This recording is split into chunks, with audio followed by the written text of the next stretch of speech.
Hace varias semanas que hemos estado hablando acerca del libro de Apocalipsis, profecías. Acabamos de terminar esa serie de mensajes, las profecías de Daniel.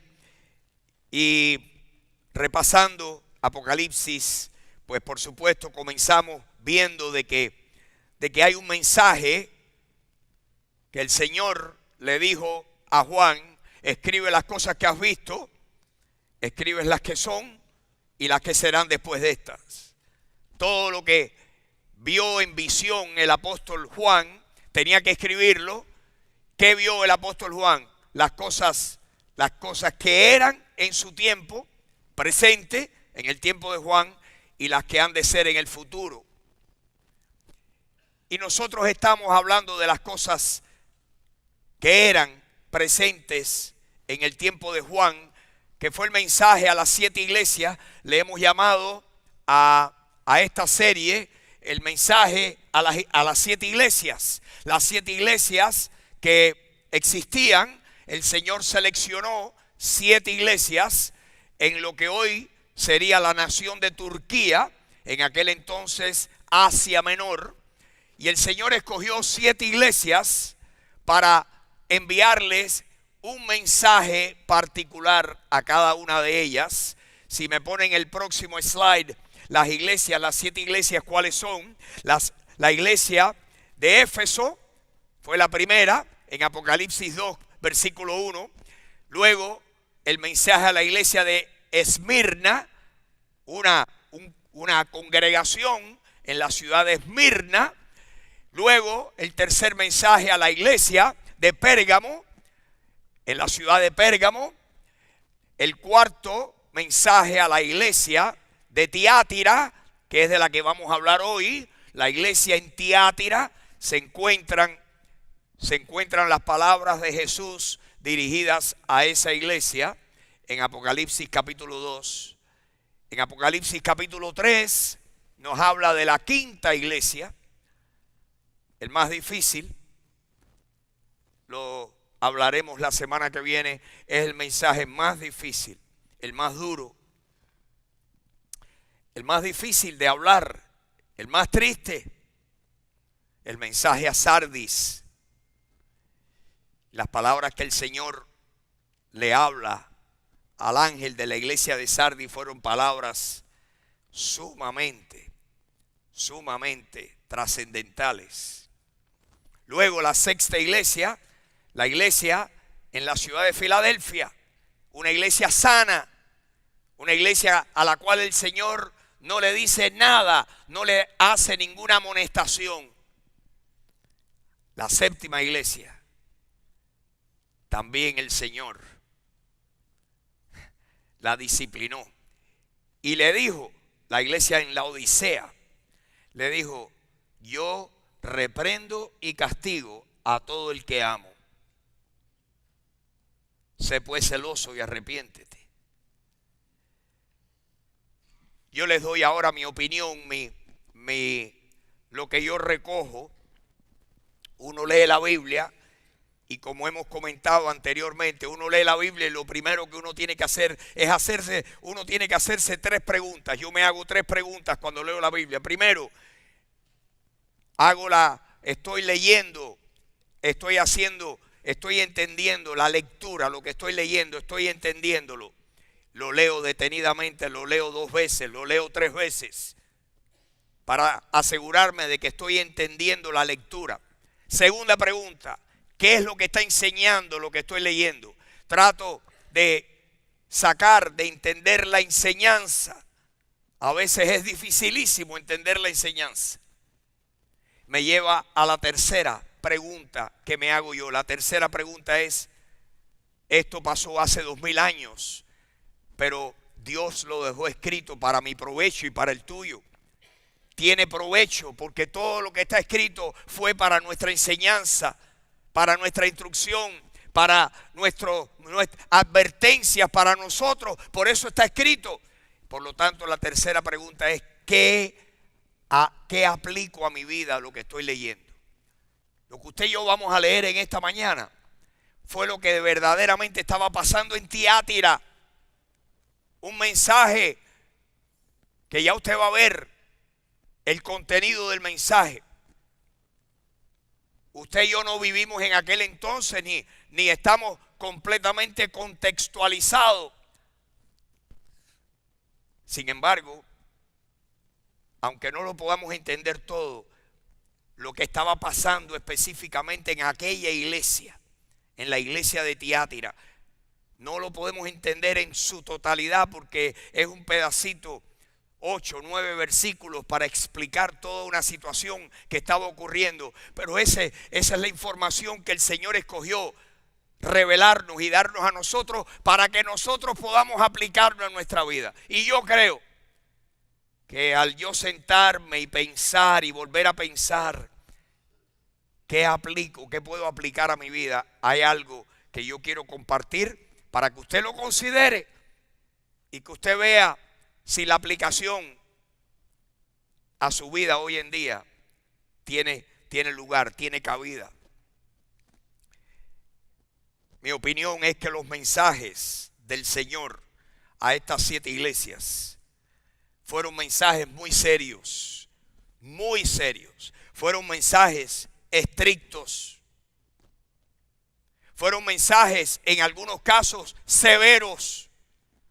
Y yo pienso, el Señor, las cosas que pasan en la iglesia no las toma ligeramente. La iglesia, mis queridos hermanos, cualquier iglesia bíblica, cualquier iglesia cristiana, cualquier iglesia que sea genuinamente una iglesia del Señor, en los últimos 2000 años son cuestiones importantes. ¿Por qué? Porque la iglesia la fundó el Señor. Fue el Señor Jesucristo quien le dijo a Pedro: tú eres Pedro, pero sobre esta piedra yo edificaré mi iglesia. La piedra refiriéndose a él. Tú eres Petro, pero sobre esta Petra. Petro es una piedra pequeña, pero Petra es tremenda piedra. En el idioma griego. Sobre esta piedra yo edificaré mi iglesia y las puertas del Hades no prevalecerán contra ella. La iglesia, dice 2 de Timoteo, oigan bien, Pablo le dice, inspirado por el Espíritu Santo a Timoteo: Timoteo, te escribo todas estas cosas para que tú sepas si yo tardo en llegar a donde tú estás, para que tú sepas cómo es que tú debes conducirte en la iglesia del Dios viviente, porque la iglesia, le dijo Pablo a Timoteo, es columna y baluarte de la verdad. ¿Sabían ustedes eso? La iglesia es la institución en este mundo que es la columna y el baluarte de la verdad espiritual. Este mundo no conocería las verdades de Dios si no fuera porque el Señor instituyó la iglesia. Usted y yo tenemos que darle gracias a la iglesia del Señor. Ha existido durante 2000 años. La iglesia primitiva fue la primera iglesia. Los primeros 100 años de historia del cristianismo encierran la iglesia del primer siglo. La iglesia primitiva, la iglesia que cuando Jesús se fue, dejó a los apóstoles. Y esa gente, esos apóstoles, dieron sus vidas por el Señor para ser fieles y establecer y fundar iglesias en todo el mundo del tiempo antiguo. Luego ganaron a los que conocemos como los padres de la iglesia. Y los primeros 100 años fue la iglesia primitiva. Y desde entonces hasta el 2023 hay iglesias por todo el mundo. Todos los días hay personas que vienen a Jesucristo. Hay iglesias plantadas en el mundo entero. Hay grupos, estudios bíblicos. Llámele usted como quiera. Pero todos son pedacitos del cuerpo de Cristo, del cuerpo universal de Cristo que está en el mundo entero. La iglesia tiene una tremenda responsabilidad de mantenerse pura y de las cosas que pasan aquí, ser muy serios. Necesitamos aprender a conducirnos en la casa de Dios, que es la iglesia del Dios viviente, columna y baluarte de la verdad. Amén. Eso le dijo el Señor a Pablo. No se lo dijo a Pablo, no se lo dijo a Timoteo, perdón. Nos lo está diciendo a nosotros porque quedó quedó en las páginas de Segunda de Timoteo para que nosotros durante los últimos 2000 años pudiéramos beneficiarnos de esa enseñanza. La iglesia en Tiátira. Quiero que vean primero lo que dice Apocalipsis 1. Apocalipsis 1, si me ponen ahí Apocalipsis 1, versículo 1, dice que el libro de Apocalipsis es la revelación de Jesucristo que Dios le dio. Nótese que ahí están ya dos personas de la Trinidad. Jesucristo, la segunda persona, la revelación es de Jesucristo. ¿Quién ha dejado escrito Apocalipsis? Jesucristo. ¿Por qué? Porque Dios el Padre se lo dio. Ahí vemos al Hijo primero y al Padre. La revelación de Jesucristo para Juan y de Juan para usted y para mí. Para las 7 iglesias, pero también para todas las demás iglesias. Pero qué interesante que 7 veces en el mensaje a las 7 iglesias termina de la misma manera. ¿Cómo termina? El que tenga oídos, oiga lo que el Espíritu dice a las iglesias. Así que aquí dice que es la revelación de Jesucristo que Dios le dio. Y al final de cada mensaje dice que esas son las palabras que el Espíritu, el que tenga oídos, oiga lo que el Espíritu dice a las iglesias. ¿Quién nos está hablando hoy? Olvídese de Freddy. La verdad que se diga hoy aquí, quien nos las trae es el Espíritu de Dios.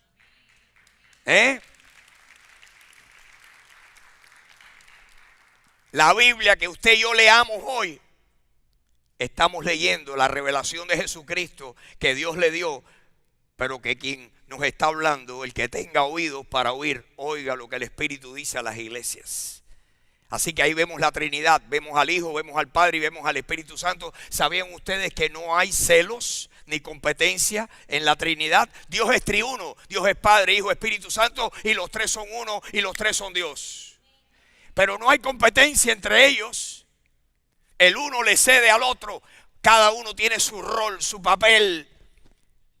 Y el papel del Espíritu Santo es el de ser nuestro maestro. Jesús lo dijo: les voy a enviar uno que les enseñe toda la verdad, uno que les recuerde todo lo que yo les he dicho. Le dijo a los discípulos, se los va a recordar el Espíritu. Así que esta mañana tenemos que afinar el oído, porque ¿quién está hablando? El que tenga oídos, oiga lo que el Espíritu le dice a las iglesias. Tiátira. ¿Qué puedo aprender de lo que estaba pasando en Tiátira? Bueno, con eso en mente, vamos a Apocalipsis capítulo 2, Apocalipsis capítulo 2, versículo 18. Apocalipsis 2, 18. Y vamos a ver el pasaje, cuál es el mensaje a la iglesia de Tiátira, o la iglesia en la ciudad de Tiátira. Le dice así el Señor a Juan: escríbele al ángel de la iglesia en Tiátira, escríbele lo siguiente: el Hijo de Dios, el que tiene ojos como llama de fuego y pies semejantes al bronce bruñido, dice esto. Versículo 19. Yo conozco tus obras. El Señor sabe, como dirían en mi pueblo, hasta donde el jején puso el huevo. Si el jején es invisible, el huevo es más invisible. Dios lo sabe todo. Yo conozco tus obras. Conozco tu amor, tu fe, tu servicio, tu paciencia. Y conozco también que lo que estás haciendo ahora, tus obras postreras, son mayores que las anteriores. En otras palabras, la iglesia en Tiátira estaba creciendo. Lo que estaban haciendo para Dios, estaban perseverando en el Señor. Y el Señor, con estas palabras, los anima y los afirma y les dice: yo sé lo que ustedes están haciendo, conozco de tu fe, conozco de tu amor, conozco que tus postreras obras son mejores que las primeras. Estás creciendo, estás perseverando en el Señor, estás creciendo en la gracia. Quiera Dios que nosotros podamos oír lo mismo de nosotros, ¿verdad? Que todo eso sea cierto en nosotros también. Pero ahora vienen las palabras severas del Señor en el versículo 20. Pero tengo unas pocas cosas contra ti, que toleras que esa mujer Jezabel, que se dice profetiza, enseñe y seduzca a mis siervos a fornicar y a comer cosas sacrificadas a los ídolos. Algo estaba pasando allí, que había un grupo de personas que estaban tolerando, la iglesia estaba tolerando que hubiera algún tipo de contaminación en la iglesia. Una tal Jezabel que decía ser profetisa, que enseñaba a los discípulos dos cosas: una, a fornicar, y dos, a comer cosas sacrificadas a los ídolos. ¿Has permitido eso en la iglesia?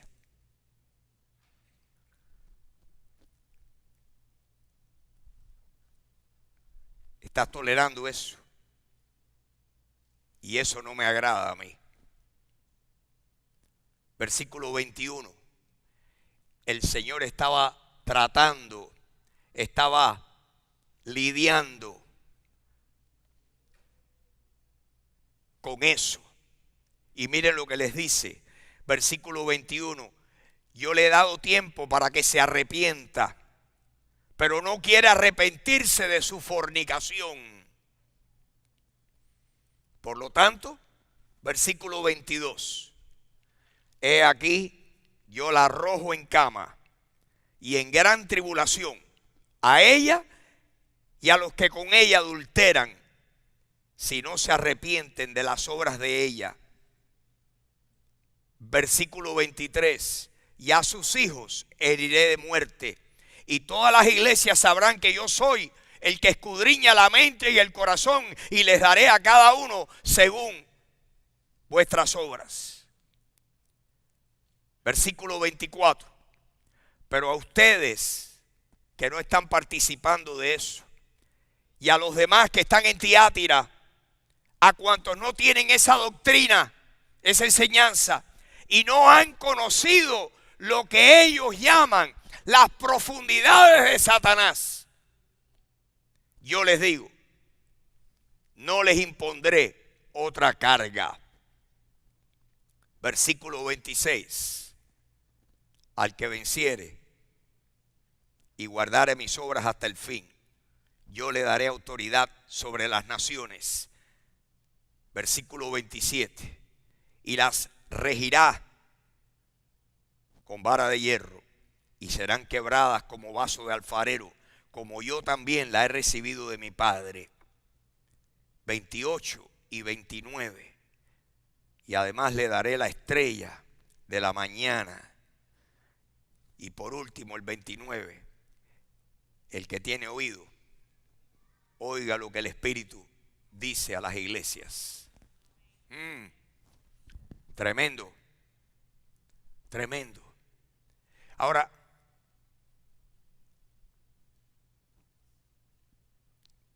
muchas personas tendrán una opinión diferente. ¿Qué estaba pasando en Tiátira? Y yo tengo que decirles a ustedes que como yo no estaba allí, no sé con exactitud qué era todo lo que estaba pasando allí. Pero sé que esto está en la palabra porque Dios quiere que yo aprenda algo de eso y que usted también.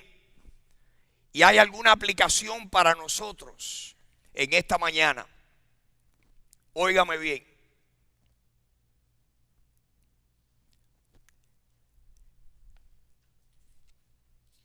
Yo busqué la enciclopedia para saber algo acerca de la ciudad de Tiátira. Era una ciudad que estaba allí en lo que hoy en día es Turquía. Una ciudad conocida por un lugar donde eran expertos en telas, en teñir telas. Estaba al lado de un río Era una ciudad que había sido establecida por los griegos. Donde quiera que estuviera la cultura griega, la cultura helenista, donde quiera que estuvieran los griegos, había un panteón de dioses. Había muchos dioses. Los griegos eran, bueno, todas las culturas antiguas eran todos paganos, eran todos politeístas, tenían muchos dioses. Pero la historia de Tiátira tiene una cosa muy en particular, y es que habla de que allí en Tiátira existía un templo dedicado a una diosa llamada Zambate, donde había una profetisa que era la que daba los mensajes, era la que daba los oráculos, los mensajes proféticos en nombre de esa diosa. Por lo tanto, se opina que esa costumbre, había un grupo de hermanos que todavía no se habían limpiado, habían venido a Cristo, pero todavía guardaban, todavía practicaban parte de lo que antes habían practicado. En otras palabras, habían abrazado la fe cristiana y estaban en una iglesia, pero todavía tenían rasgos de sus antiguas creencias y todavía practicaban aquello. Todavía tenían una combinación, habían hecho una combinación entre el Señor y mensajes que no venían de Dios, que tenían que ver con comer comidas sacrificadas a ídolos, quizás a la diosa Zambate, y a practicar la fornicación, porque en muchas de estos cultos a dioses y a diosas, los cultos para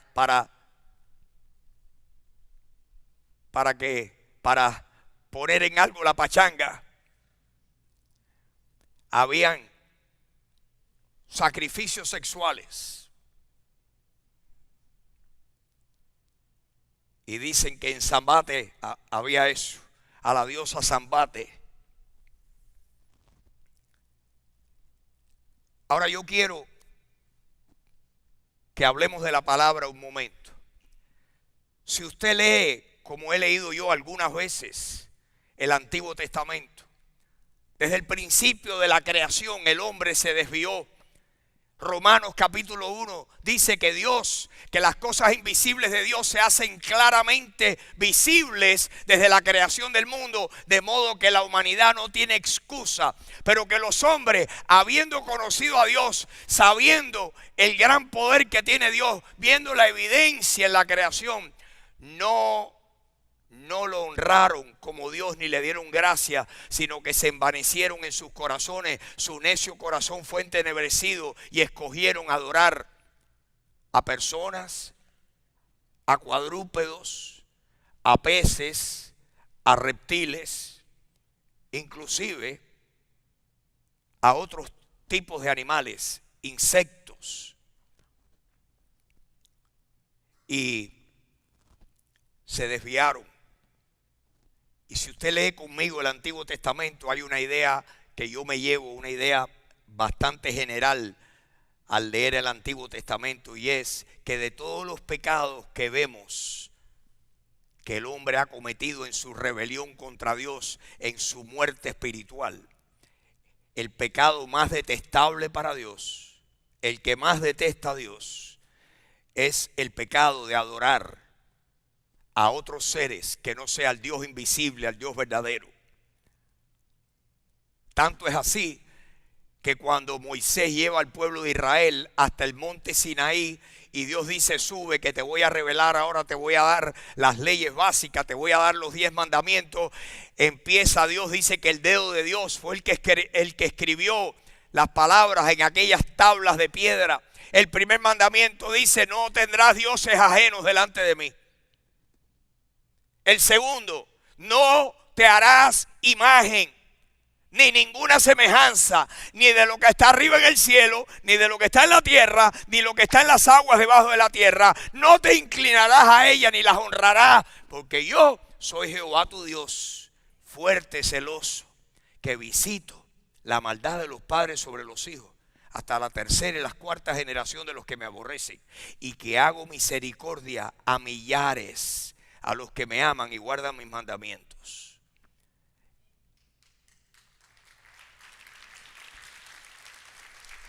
Amén. Ese es nuestro Dios. Dios no quiere compartir su gloria porque Dios sabe.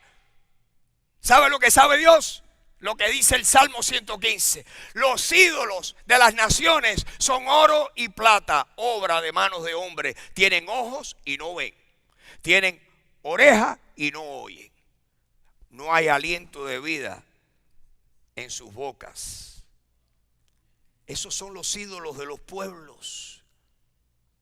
Y los pueblos, eso es lo que han hecho. Tengo que decirles que cuando comenzó el cristianismo, el primer siglo de la era cristiana, un siglo de mucha persecución y de mucha pureza doctrinal en medio de posibles errores. Esto estaba pasando en el primer siglo. Pero a medida que fue pasando el tiempo, se dio un fenómeno que usted y yo conocemos muy bien. Esto viene dando vueltas en el mundo desde hace miles de años. Se llama, o lo conocemos como el sincretismo religioso. El sincretismo religioso es mezclar el cristianismo con el paganismo. El sincretismo es abrazar y adoptar lo que algunas culturas han practicado desde hace miles de años y mezclarlo con las verdades en la Biblia. Eso lo conocemos como el sincretismo religioso. Me parece a mí que Dios no aprueba eso. No sé lo que usted piensa, pero yo tengo toda la convicción en el mundo. Yo que conozco al monstruo porque viví en sus entrañas, que Dios no aprueba. Dios dice: a Dios adorarás y solo a Él servirás. Dios quiere que estemos singularmente enfocados en Él. A quien tú y yo necesitamos adorar es al Dios de Daniel, es al Dios de Sadrach, Mesach y Abednego, que dijeron: la estatua tuya, rey, la vimos y sé que tú diste la orden, pero no vamos a adorar la estatua, porque Dios tiene poder para librarnos, y si no nos libra y nos morimos, pues nos morimos. Pero nuestro Dios es uno. Eso eran los varones de Judá en el Antiguo Testamento. En el Nuevo Testamento, ¿qué encontramos? Oigan lo que encontramos en el libro de los Hechos, donde se ven las personas que eran ganados para Cristo. Y dice: nosotros sabemos cómo ustedes, los que vinieron a creer en el Señor, ustedes se convirtieron de los ídolos al Dios verdadero. ¿Me oyeron? Y si quiere ver más detalles más específicos, léase Hechos capítulo 19, donde llegaron los cristianos a predicar en la ciudad de Éfeso, una de esas 7 iglesias. Y dice que allí los que creyeron en el Señor trajeron todos sus libros de ocultismo, todos sus libros de creencia, los trajeron. Y dice que lo quemaron en una gran hoguera. ¿Por qué? Porque repudiaron y rechazaron todo aquello que antes creían y ahora estaban concentrados en el Señor nada más. Y yo no sé lo que pasó en Tiátira, pero yo sé que Dios quiere que nosotros no participemos en nada que tenga que ver con ídolos. Dios quiere que nosotros seamos puros y que nuestra adoración sea con el Dios invisible. Porque no es la Biblia la que dice que Dios es espíritu. Si Dios es espíritu y dice que los que adoran a Dios deben adorarlo, es necesario que lo adoren en espíritu y en verdad. Dios es invisible y el Dios todopoderoso no lo podemos ver con estos ojos. Los vemos con los ojos de fe y un día lo vamos a ver cuando tengamos nuestro cuerpo glorificado, lo vamos a ver y vamos a ver lo que el Señor le permitió a ciertos hombres ver para revelárnoslos a nosotros. Un día todos los creyentes lo vamos a ver.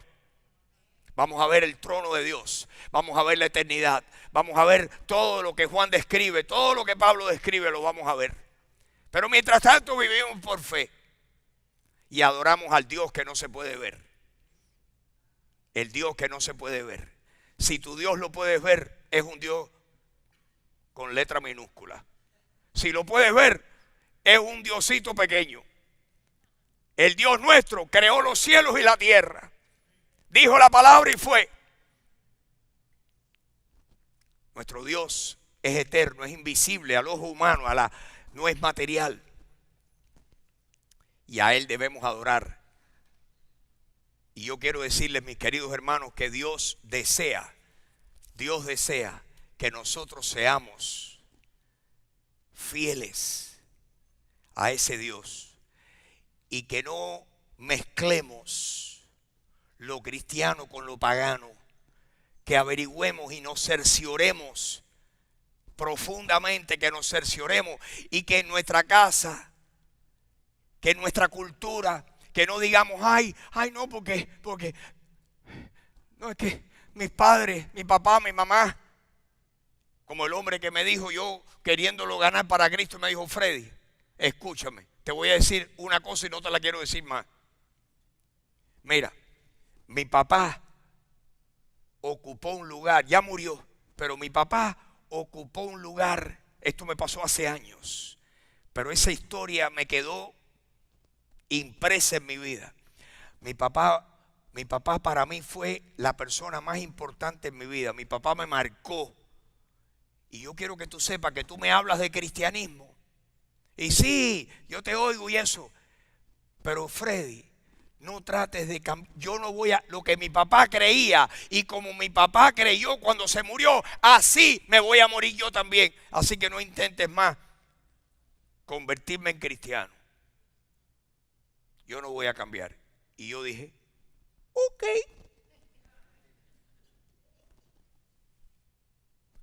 Allá va eso. Aguántate que el viaje es largo. Pero lo cierto es que nosotros muchas veces atesoramos cosas o porque son parte de nuestra cultura, o porque son parte de nuestra familia, o porque son parte de nuestras tradiciones. Y mis hermanos, lo cierto es que nosotros le debemos a Dios lealtad absoluta. ¿No creen ustedes? Por lo menos así voy a hacer yo. Y Josué le dijo al pueblo de Israel, ustedes tienen que decidir a quién ustedes van a servir. O a los dioses que ustedes todavía tienen entre ustedes, que lo trajeron de Egipto. O a los dioses de estos pueblos donde nosotros estamos conquistando la tierra y Dios se las está quitando a ellos por lo paganos que han sido. Ustedes tienen que escoger a quién van a servir. O a los dioses de Egipto o a los dioses de la tierra de Canaán. Pero quiero que sepan una cosa hoy, pueblo de Israel. Yo y mi casa serviremos a Jehová. Amén. Y yo respetuosamente le aconsejo que usted rebusque en su casa. A ver si a usted le queda algo que es un remanente de algo que usted tiene guardado y que usted limpie su casa y que usted diga, esta casa es nada más para adorar al Dios invisible. Nada más. Aquí no hay nada para adorar a más nadie excepto al Dios invisible. ¿Y cómo adoro? Lo adoro en espíritu y en verdad. Y en la Biblia está el manual de instrucción. Y mientras más tiempo usted se pase leyendo la palabra, más pura va a ser su fe. Más acertado va a ser su creencia en el Dios vivo. Esa es la enseñanza que yo me llevo del mensaje a la iglesia de Tiatira. Que allí habían tolerado algunos hermanos que no estaban siendo insistentes, no estaban siendo cuidadosos, y los otros lo habían tolerado. Y el Señor dice: el que tenga oídos, oiga lo que el Espíritu le dice a la iglesia. Estoy trabajando con ellos y esa profetiza. Dicho sea de paso, Jezabel, la única que yo conozco, si ese era un nombre simbólico o no. No sé si era que había alguna allí que se llamaba Jezabel, o ese es un nombre que el Señor le dio simbólicamente para recordarnos la historia en Primera de Reyes, capítulo 16 y capítulo 21, donde aquel rey que dicen que fue uno de los peores reyes que tuvo el pueblo de Israel, se casó con una mujer, hija de un príncipe sidonio. ¿Quién era Sidón? Era una antigua ciudad en lo que hoy en día es el Líbano, y eran completamente paganos, y esa se llamaba Jezabel. Y dice que Jezabel era la que incitaba a Acab a hacerle altares a todos los dioses. Creían en Jehová, pero creían en Baal, y creían en Astarte, y creían en otros dioses, y tenían un tremendo sincretismo religioso en Israel. Y Dios dice: ahí no estoy yo. Donde haya alguien más que yo, ahí no estoy yo. Me mencionan, pero es de los labios para afuera. La verdad de Dios Dios es un Dios exclusivo. Y el que diga: no, pero yo creo que Dios hace... Ok, yo le respeto su derecho a creer como usted quiere, pero como yo me guío por la Biblia, yo sé lo que la Biblia dice y yo me voy a guiar por aquí. Entonces cada uno tiene que tomar sus decisiones. Tiátira, que Dios nos ayude a ser fieles al Señor. Que Dios nos ayude a no tener ni una pizca, pero ni una pizquita de sincretismo religioso en nuestra creencia.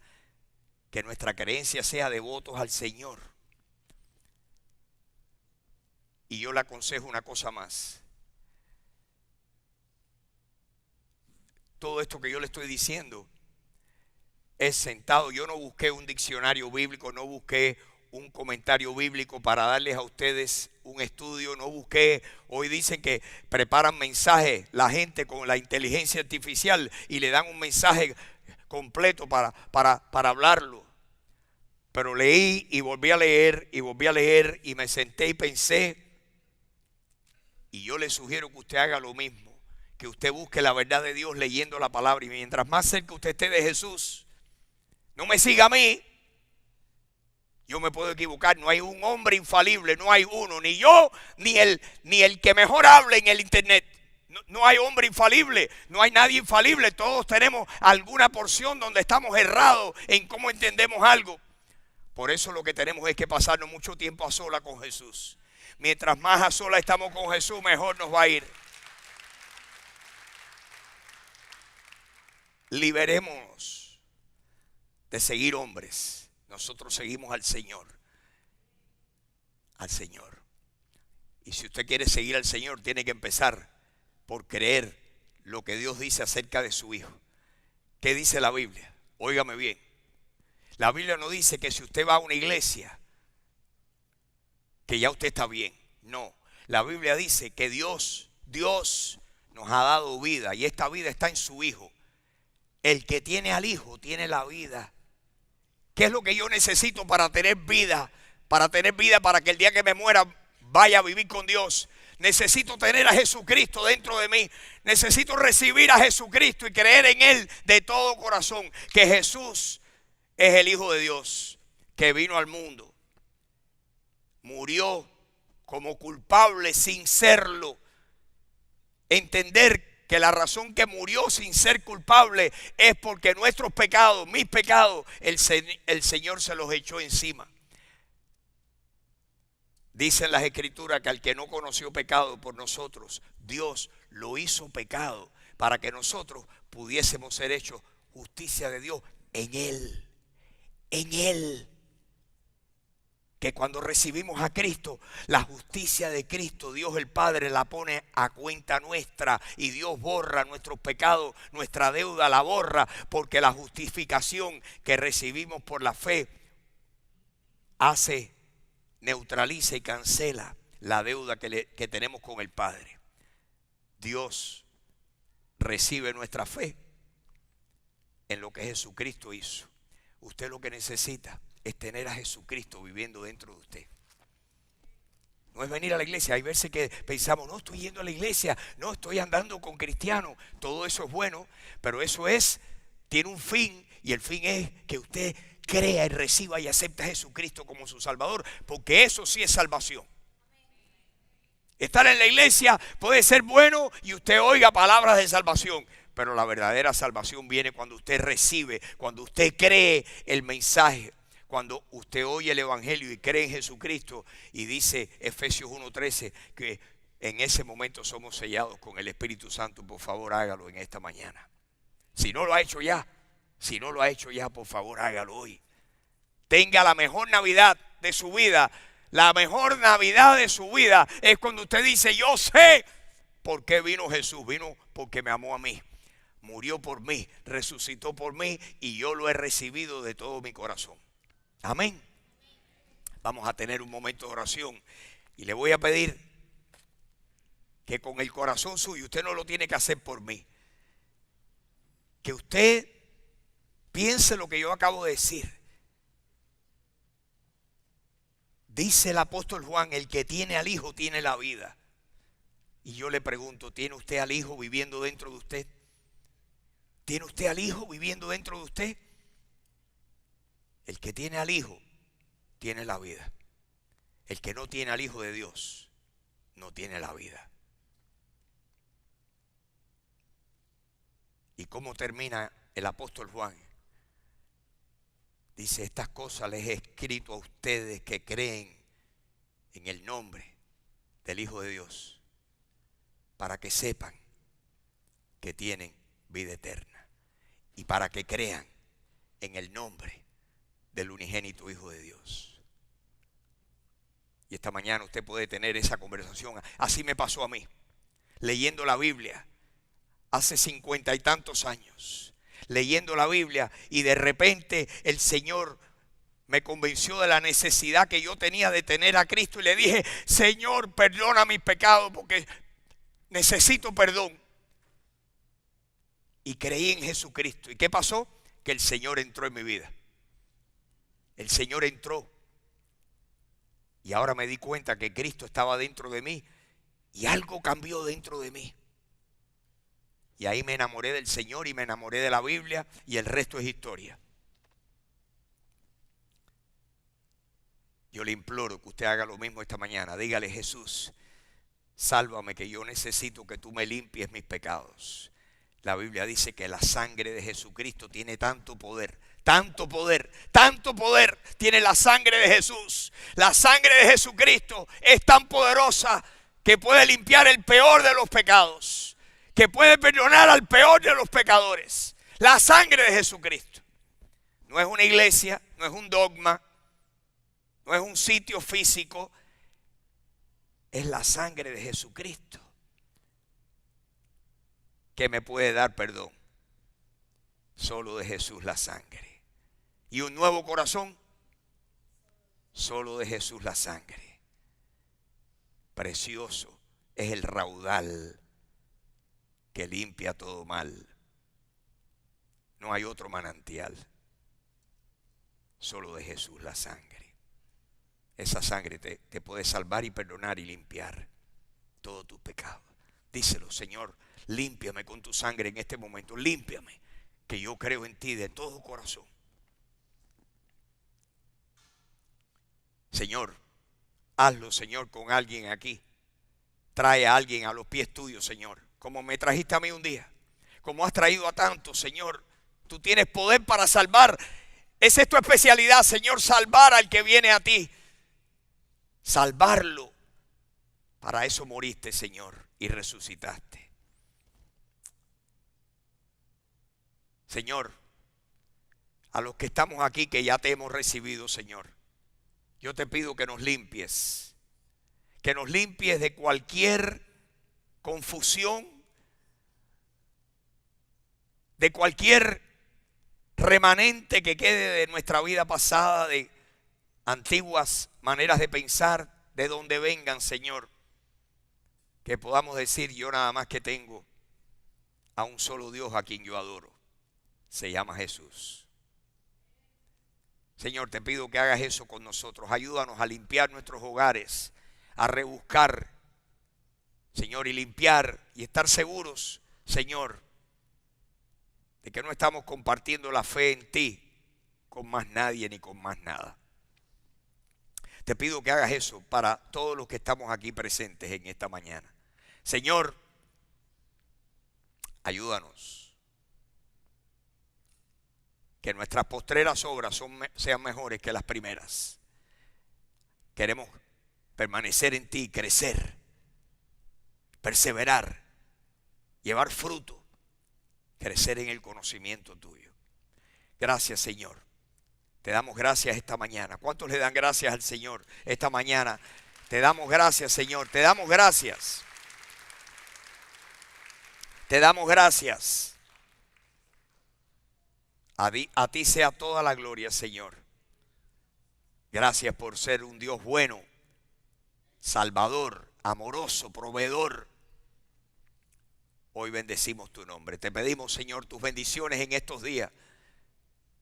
Permítenos, Señor, disfrutar la comunión contigo y con nuestros seres queridos. Te damos gracias. Te lo pedimos todo, Señor, en el dulce nombre de Jesús. Amén, amén, amén y amén, mis hermanos. Amén. Mis hermanos, cuán agradecidos estamos a ustedes. Gracias por estar aquí esta mañana. Esperamos que puedan venir el miércoles. Todas las actividades que tenemos, que tengan tremenda semana. Que Dios les bendiga. Muy buenos días.